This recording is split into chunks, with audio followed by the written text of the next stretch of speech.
Hey guys, so in my last video I ranted a lot about the ugliness of the new developments in Santa Cruz, and a lot of you didn't like that. So I knew I had to respond to it because it's something that I'm really passionate about and it's why I started this channel. So I want to do it right and I'm bringing in an expert. My name is Michael Diamant. I live in Stockholm, Sweden, in Northern Europe. And a decade ago, I started a movement called the Architecture Uprising that want to change the way we build architecture. Basically, we advocate new traditional architecture and urbanism. To get to the future, we want to take one step back and then continue from there, where we broke the chain, you could say. Of course, we do a lot of posting to show ordinary people that all the ugliness of the world is imposed. There's no rational reason for the ugliness other than modernist architects wants to create all this ugliness. So we show practical examples of how the world could look like and why things have become so ugly in the modern world. And we try to give people hope that there is a different future by positive examples. Show how you can build beautiful and how it is built beautiful, and that we can do it more common if we want. So this being the first interview I've ever conducted, I of course screwed up on my very first question, but I at least learned something that was very key. Obviously, this movement's gone down the trajectory of advocating for traditional architecture as Mm. opposed to modern architecture. So, what is so ugly? So sorry to interfere, but this is very important. Semantics. Modernist architecture. I advocate modern architecture, but not modernist architecture. You see why I stress this, and I'm sorry for interrupting you. This is because you end up in a semantic trap. If you're against modern architecture, what are you for? Non-modern architecture, unmodern architecture? It's very bad. So I want modern architecture. I want architecture with electricity and sewer and all modern conveniences, but I want it designed according to the classical tradition, the classical framework and philosophy, how you design a building. Okay, so what is modernist architecture then if it's not modern architecture? The roots, came already in the turn of the century, but it came to full bloom with the post-war period. It began with pure rational view of man as a machine, and you got very rational buildings, more or less concrete slabs. Everything was pure rationality, which is very rational because it doesn't fit us humans. Then it got, tons of critique because it more or less created, it was to give people higher standard of living, but it ended up with creating tons of slums that had, very short lifespan, and many of them have already been, destroyed by now, less than 50 years after they were created. Then it mutated during the 80s and 90s to what we see today, and that is, the nihilistic postmodern narcissist architecture, where the architects don't care about society in general, they care about each other, and everything is about creating a building that has not been built for. And the most important attribute is not that it's a good building, the only important attribute is that it's new. And when I say new, the only new that they can do is a strange shape generated in a CAD program. So and place windows randomly. So it's not architecture that's good for us humans. It's good for a coffee table book, but it's not good for us humans. But they don't care because we are not in their equation. In their equation, the only thing that matters is that fellow architects will see them as creative. And I really want to put emphasis on creative and new thinking because it's very much the emperor's naked and they all just pat each other's backs. It's a big scam that's imposed on humanity. Their view is both relativism, so there is no beauty, it's just in the eye of the beholder, and to strive for beauty is shallow. So it's double-edged sword. You cannot strive for beauty, it's shallow, and beauty doesn't exist anyway. So you end up with very, very ugly buildings. Buildings that are not, fit for the human mind, that doesn't appeal to us, that just suppresses us, that are wrong in scale, wrong in appearance, and are just basically ugly. And this stresses us, there are many factors we can go through, how they stress us. But basically, you have a very degraded urban environment that doesn't lift the spirit. Where things are ugly, behavior gets ugly. So you get this environment that unconsciously stresses us, that we just want to haste by, where we don't want to spend time. If we go out of a neuropsychological and evolutionary perspective, so we began as savanna creatures. And the biggest thing when you stand on your two legs is to get an overview of your environment. You will both want a bit of stimulation and you want an overview of your environment, so you can see, is there danger around the corner or something? And with modernist architecture, it's harder to read because it's not logically organized as the classical architecture is, with the facade division and scales. So your mind have harder to read it and make sense of it, and then you get stressed. That is why you stroll through an area with classical buildings, because your mind relaxes, because you can make sense of it, while you haste through modernist areas because they are wrong in scale and the buildings are harder for our minds to read. They are also boring at the same time. While the genius with the classical buildings is that they are both readable and stimulating at the same time. Right, but are things really that binary?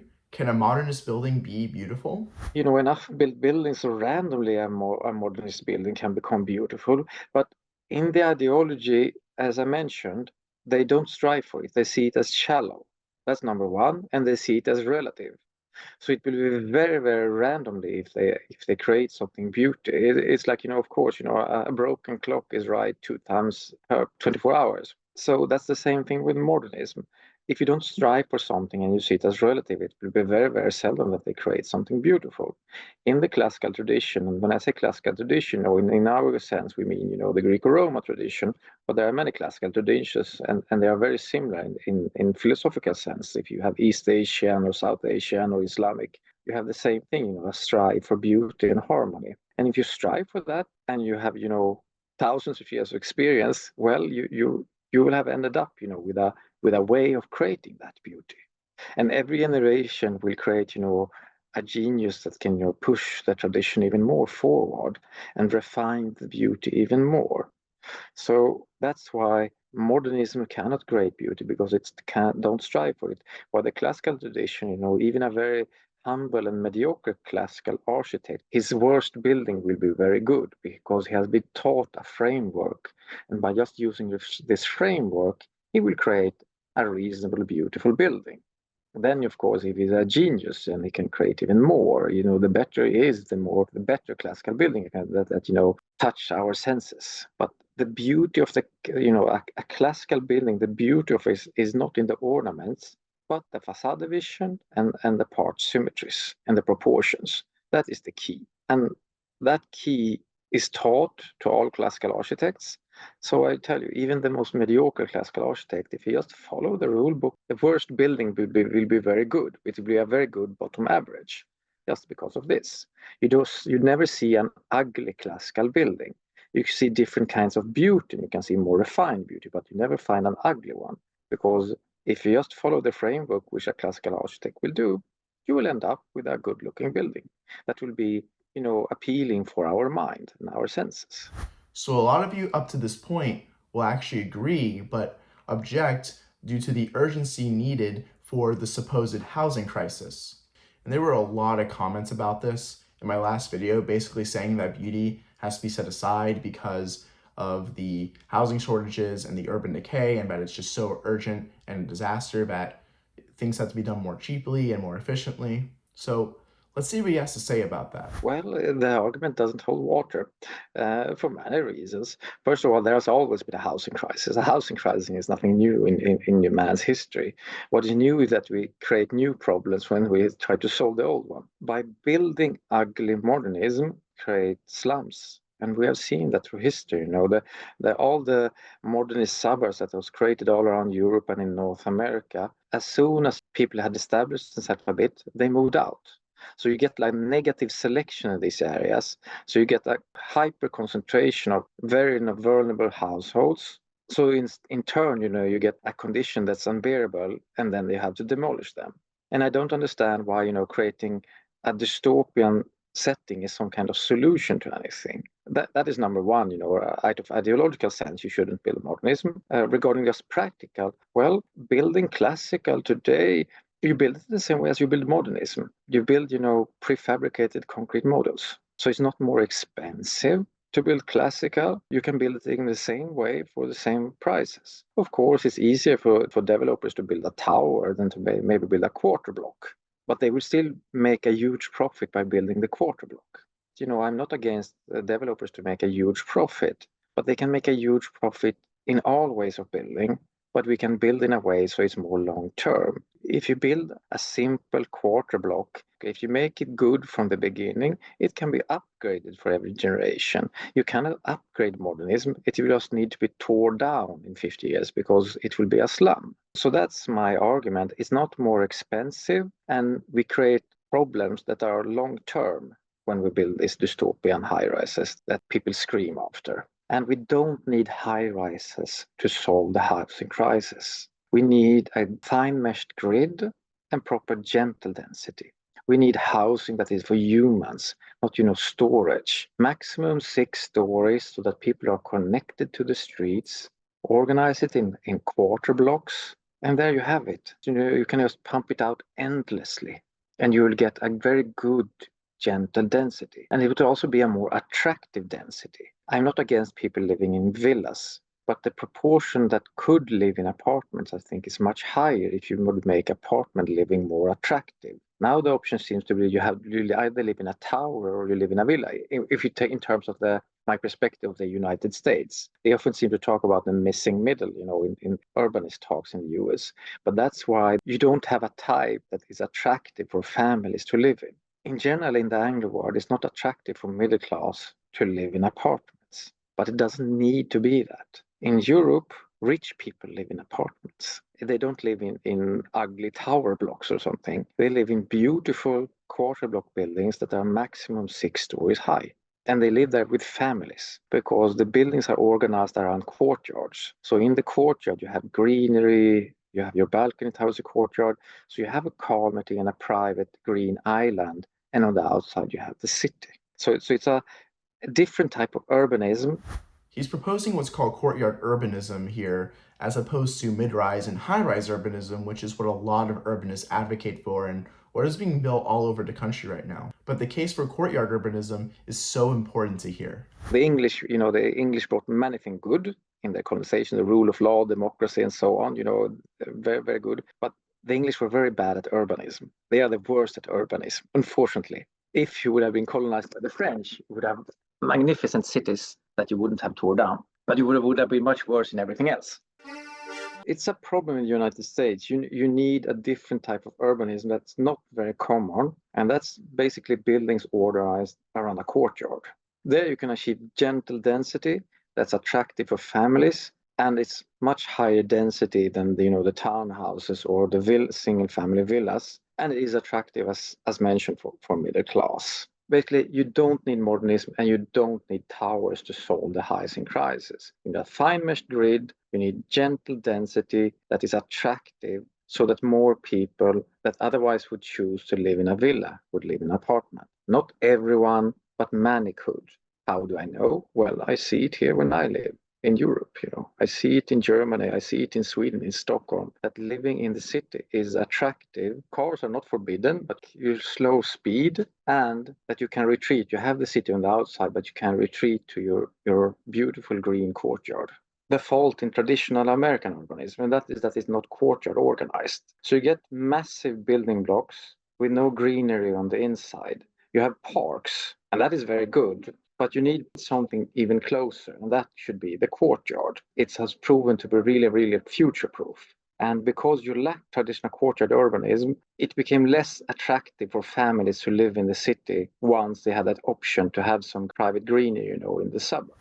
So what about all the high-rises and mid-rises in Asia that urbanists seem to love? It puts society apart and it leads to a society without children. And this is important to stress because traditional East Asian urbanism is courtyard urbanism. Hutong, I think it's called, their traditional courtyard. It's a bit too low rise, it's just 1 story. So instead of having these towers, they could adapt the hutong to make it 4, 5, and 6 stories instead of 1 story. But that was their traditional urbanism. But maybe it was too small because the cities were small. So you would need a modern version of the courtyard urbanism. But it was extremely well functional, and it functioned as in Europe. You get natural social connections. People connect to each other. So you get extra eyes to watch these children. No one is left alone. If there were an old man, with no family or anything, people took care of that person. Now people die alone in their apartments in the high rise in East Asia. I would probably get flack for this, but there seem to be causality when there is less option to move to low rise housing or gentle density, fertility declines. And that's what we're seeing in East Asia. We are seeing so low fertility and birth rates never seen in human history. We're talking about every born generation is a quarter of the generation that is supposed to give birth to it. So you have, in places like South Korea and in Chinese cities, it's a catastrophe. It's like no children born. What future is that, creating cities where people don't want to have kids? Of course, one can blame certain things on society, but the urban form is also because people don't want to have kids in high rises. You can't look out the window. If you live on the 12th story, you have no connection to the street. You have always to be with your children. You cannot leave them, alone to play outside because you cannot see what they are doing. In a courtyard, you can let them play in the courtyard and you can look out the kitchen window and you see what they're doing. You cannot do that if you're at the 12th story. You have to assist your children and be with your children and guard your children everywhere what they are doing. It takes more resources, childbearing, than it did before. Plus that you don't know the people around you, you don't know your neighbors, your networks are much looser. So you have fewer people that could, watch them. I guess ironically, you could say that the modernist buildings would solve the housing crisis because there'd be no more people at some point. But yes, exactly. yeah. Exactly. So people that want families, they try to move to low-rise buildings. And if that demand can't be met, they will limit their families. And that becomes a national catastrophe. They are bad for the microclimate also. They bring down wind in the downdraft effect. And if you should try to elevate the downdraft effect, you have to make wide roads. And if you create wide roads, then you create barriers in the urban environment. It will be very hard to cross. You have to go to the zebra crossing to cross it. And it's generally not good for the urban experience. They look cool from a distance, high rises or skyscrapers, but on the ground level, there are really no advantages with them. The only advantage with them, if you live in a high rise and you're surrounded by low rise, then you can enjoy a view. But otherwise, every social study about it just shows that they are negative for the built environment and they are negative for the residents that live in them. So if we want to build this gentle density, courtyard style with traditional architecture, how do we go about regulating that without making it so difficult for places to undergo their much needed urban development? In general, I want few but good regulations, because the more regulations, you could call it indirect support for very big construction companies, because they can afford lawyers that can go through all this. So if you want to stifle, small enterprises and developers, then you put as much regulation as there is. The fewer the regulations, the better. But these regulations must be effective. So of course, we don't want, dystopia. We don't want, cut corners so it hurts people, but they should be easily understood and as few as possible. What I want is the city to lay out a good grid and then divide plots. We don't want one developer to build like an entire block. That's usually very, very bad. And what you regulate is the height. So yes, height regulations. It sounds very radical in American terms, but you have height regulations in Washington. Most of Europe has height regulation. It makes, a lovely built environment. The only buildings that, rise above this is public buildings and religious buildings. So the spiritual and the public is the most important. So you put height regulations, put a certain size of the courtyard, and then you divide the plots. And you try to make it as simple as understandable what you're allowed and not allowed to do. When it comes to, forcing to build classical tradition, that's a harder thing, because modernists read building codes like the devil reads the Bible. So if you're not hyper specific, they will come up with some modernist trash and say that it's inspired by classical. On the other hand, you don't want a super detailed description, because then you get a very boring city that you will not allow any creativity with the classical tradition, because you have to be hyper specific that we want this and this and this. So in general, just say that we want it in the classical spirit. By political mandate, you simply not approve things that don't look good. And you begin by inviting classical architects to do some of the plots. And you make it like the spiritual meaning with this, that you want classical architects to build. At this point, I asked for examples for us to look at. And while providing that, he also addressed a really important point about transit-oriented developments that you need to hear? We are in the beginning of a renaissance. It will, of course, be either pastiche or in already established styles. They haven't really come up with good new classical styles because it's the beginning now. So architects are relearning the craft. But I can show you many examples. And one thing I think is important because I see so much stupidity in this, transit-oriented developments. In the US, I see they suggest that you build like 50-story towers above railroads. And it's like, yeah, that's create an urban slum that there will be so many drug dealers and criminals around this. Instead, you do as the French do. This is how the transit-oriented developments look in the Paris region. Basically, you have some kind of train station and there's usually villa areas around. So you have a parking for commuters. They dig down the parking, but they don't build 50 stories. Why don't they build 50 stories? Because then you get an urban slum. Transit nodes will always be attractive for drug dealers, criminals, drug addicts, and so on. And this makes them very unappealing and also very non-safe places for people that commute. So what you want is to attract population that has, and yeah, I know this will sound controversial, to maybe some people in America that are more sensitive, but I come from reality. You want to attract a clientele that politicians have very close ear to and that are very, very intolerant to any form of crime. That is, of course, upper middle class families and middle class families. So if you build like this, very close to the railway, but everything is sound insulated and you have private courtyards on the inside, green courtyards. So what you do is you attract these middle class people. Some will be families, some will be elderly, but they will all be residents that politicians listen to because they are vocal and they will terrorize politicians if there is, crime in this area. They will not let them sleep at night. So the politicians will solve this and there will be extra patrols, extra everything, and that will make it safer for everyone. If you build these 50-story towers, it will not be attractive for middle-class people. It will be attractive for floating persons, young people, people that don't care how much the area they live. They party, they travel. They are not so rooted in the place where they live. And that population is very good for many things, but they are not good to keep an area safe because they have not these watchful eyes. When you become middle-aged, you are more homely. You look outside, and if there is something there, you get angry. If you call the municipality, you do social policing, you tell kids, take off your feet off the seat, all these angry grandpa things. And it keeps the place safe and beautiful for all the commuters, for the entire community. This is why, the TOD model with high rises is so bad, because it creates unsafe transit nodes. While this model, the French model that they do in the Paris region, because this is not the only one, they do tons of these, creates safe transport nodes. So style-wise, it's not revolutionary in any sense, but it works. It looks local, it's Parisian, houseman-like, a pastiche in the right sense of the word. It's a simplified take on turn of the century French classical architecture. It's not great, it's not terrible. It looks good, it's harmonious for the eye, the scale is lovely, and people like it. And it offers good quality of life. It will not push anything forward, it just will be a very, very good and functional building. So you have created a place that people, will want to hang out, they will take a coffee, people will meet up. That's how we make a transit-oriented development. Now some more examples. So here's a very good example of how you do things right. Most people won't recognize that this is a completely new building.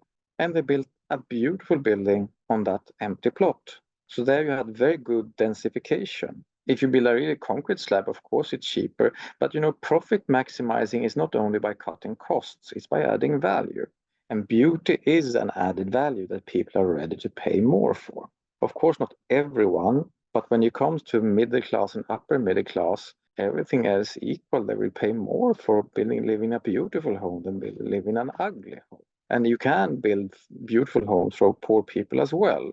The construction companies don't need any input and any regulations to build classical pastiche there because they make a larger profit margin by building that way. People are ready to pay more for it than if they just made a concrete box. Say that this was 5 or 10% more expensive to build than a modernist building, then they could probably sell it for a lot more than 10-20% more, probably 30-40% more. Also, it got approved probably much faster. When they presented it for the neighborhood committee and for approval, showing this design probably made the neighbors very happy. Good for my property price. That's good for the whole neighborhood, if you make it a pure, economic sense. It's good for the neighboring building that this building was built because it's very beautiful. So it raises the status of the entire neighborhood. So everything, you can make it a clear, market case for building classical architecture. So at this point, a lot of you are probably thinking one thing: gentrification. Let's see what he has to say about that. You can have gentrification without the original residents pushed out. So when you have this, the French areas like Puteaux, where there is, commune-led gentrification, you could almost say, they replace all modernist ugly blocks with beautiful, pastiche imitating classical buildings. First of all, the commune tries to make as many people as possible homeowners. So they help them with loans and guarantee the loans so that they can own their own apartment. This is very important because if they own an apartment, then they can make a profit of the gentrification. Then they can sell and earn money. So that is a very good thing. Second, they also try to earmark, they call it social housing. When they, rebuild an area where things happen, they earmark apartments for residents of the original area so that they can stay, and they mix it up with new on the market. But it's a slower process. And as said, as many poor can earn a money by they owning their own apartments and they can sell them for a profit. But I don't think we should fight gentrification. We should fight the lack of proper city environments. Gentrification happens because there is such a lack of good organic urbanism. In Stockholm downtown, the gentrification is 100% complete. There's not a middle-class person in downtown Stockholm. Everyone is upper middle class. That's how extreme it is in Sweden. The municipality sold the rental apartments cheaply to people that lived in them, so they could make a profit by selling. Gentrification is unavoidable. It's not a bad thing. Totally natural. It's an ebb and flow of a district. In Stockholm, the inner city, the downtown, hasn't grown since the 1920s. We're 4 times as many people in larger Stockholm, but downtown, where everyone wants to be, hasn't grown. So of course it becomes extremely gentrified. Of course it becomes extremely pricey to live there because all the new districts are modernist and total crap. So people want the real thing. They want beautiful architecture and they want real urbanism. Then there's only one place to go. And in the whole, it gets scarier and scarier and scarier. So it gets more pricey. And I guess it's the same thing, for the gentrification of large parts of Brooklyn. Where else can you go, basically, if you want, an urban experience? There are so few places. It's kind of strange, in a country so big, I would guess there are not that many places that have proper urbanism in the States. For millennia, the poor people lived in beautiful neighborhoods and cities, so it can happen again. It's fully possible, but now we create scarcity. We created artificial scarcity. We created good urbanism has become a very rare commodity. Good urbanism with beautiful classical architecture has become a very rare commodity. So that's why you have gentrification in the first place. Every working class district, traditional working class historic district in Stockholm, is now inhabited by upper middle class. That's how good quality, the architecture and the urbanism was 100 years ago, that upper middle class people want to live where workers used to live. And, it's the same thing within historic buildings like warehouses and factories. They are converted now to upper middle class living. No one would ever come up with the idea that we should convert like a 1960s or 70s industrial plant to anything. We would tear it down. But a turn of the century industrial warehouse or anything, of course we want to convert it because it has value beyond mere function. And this is also a very important aspect, when we talk about function. If you only focus on function, you don't get a very functional building. Beauty is extremely important because it makes buildings last.